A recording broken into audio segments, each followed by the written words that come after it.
Positive economics और normative economics दोनों ही economics के बहुत इंपॉर्टेंट पार्ट्स हैं। अगर हमें इकोनॉमी की प्रॉब्लम को समझना है तो उसके लिए हमें इन दोनों के बीच का डिफरेंस भी समझना बहुत ज़रूरी है। Positive economics positive economics economy के फैक्ट्स, डेटा और एविडेंस पर बेस्ड होती है। ये बताती है कि इकोनॉमी में एक्चुअली क्या है, यानी कि व्हाट इज। नॉर्मेटिव इकोनॉमिक्स वहीं ओपिनियंस, वैल्यूज और जजमेंट्स पर बेस्ड होती है। ये बताती है कि इकोनॉमी कैसी होनी चाहिए, यानी व्हाट आउट टू बी। इन दोनों के डिफरेंसेस भी हम एक एक करके समझ लेते हैं। पॉजिटिव इकोनॉमिक्स फैक्ट्स और एविडेंस पर बेस्ड होती है, जबकि नॉर्मेटिव इकोनॉमिक्स ओपिनियंस, वैल्यूज और जजमेंट पर बेस्ड होती है। इसका सेकंड डिफरेंस भी है। पॉजिटिव इकोनॉमिक्स इकोनॉमी में क्या हो रहा है उसका डिस्क्रिप्शन देता है, मतलब व्हाट इज, जैसे कि पेट्रोल की प्राइसेस बढ़ गई हैं।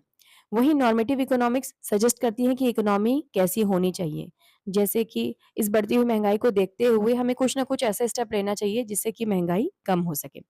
थर्ड डिफरेंस, पॉजिटिव इकोनॉमिक्स के स्टेटमेंट्स को डेटा की हेल्प से टेस्ट और वेरीफाई किया जा सकता है, लेकिन नॉर्मेटिव इकोनॉमिक्स के स्टेटमेंट्स को ऑब्जेक्टिवली टेस्ट या वेरीफाई नहीं किया जा सकता, क्योंकि ये पर्सनल वैल्यूज पर डिपेंड करता है, इसलिए इसमें थोड़ी सी बियासनेस होती है। Fourth difference, positive economics objective nature की होती है, यानी कि पर्सनल ओपिनियन से फ्री होती है, जबकि नॉर्मेटिव इकोनॉमिक्स सब्जेक्टिव होती है और डिफरेंट लोगों की बिलीव्स और के अकॉर्डिंग बदल सकती है। पॉजिटिव इकोनॉमिक्स इकोनॉमिक प्रॉब्लम को एनालाइज और एक्सप्लेन करने में हेल्प करती है, वहीं नॉर्मेटिव इकोनॉमिक्स उन प्रॉब्लम के सॉल्यूशंस और पॉलिसीज सजेस्ट करती है, वो सॉल्यूशन फोकस्ड होती है। नंबर 6 है, पॉजिटिव इकोनॉमिक्स में अगर दो इकोनॉमिस्ट सेम डेटा यूज करें तो जनरली उनका कंक्लूजन भी सेम निकल कर आता है, लेकिन नॉर्मेटिव इकोनॉमिक्स में वैल्यूज और प्रायोरिटीज अलग होने की वजह से कंक्लूजन भी अलग हो सकते हैं, क्योंकि ये पूरी तरीके से पर्सनल जजमेंट के ऊपर बेस्ड होती है। इसके और एग्जांपल्स हम देख लेते हैं। If the government increases GST the price of goods में इंक्रीज। इस स्टेटमेंट को डेटा से वेरीफाई किया जा सकता है, इसलिए ये पॉजिटिव इकोनॉमिक्स है।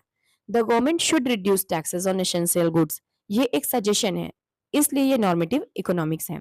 नॉर्मेटिव इकोनॉमिक्स के स्टेटमेंट को पहचानने के लिए कुछ आसान तरीके भी हैं, जैसे कि उसमें अक्सर कुछ वर्ड्स आते हैं, जैसे कि should be, ought to be, must be, better be, जिससे हम उन्हें आसानी से पहचान सकते हैं।